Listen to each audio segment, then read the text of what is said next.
घरकुल लाभार्थ्यांना मोफत वाळू उपलब्ध करून देण्यासाठी उपसरपंच अनिल राधे कांबळे यांचे तहसील कार्यालयासमोर उपोषण. त्यांच्या प्रकृतीमध्ये बिघाड.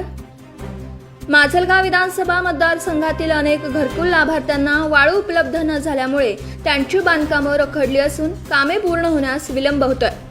घरकुल योजनेअंतर्गत प्रत्येक लाभार्थ्यांसाठी असलेली मोफत 5 ब्रास वाळूचा पुरवठा आवश्यक असून सद्यस्थितीत वाळू उपलब्ध करून द्यावी, जेणेकरून लाभार्थ्यांचे आर्थिक नुकसान होणार नाही.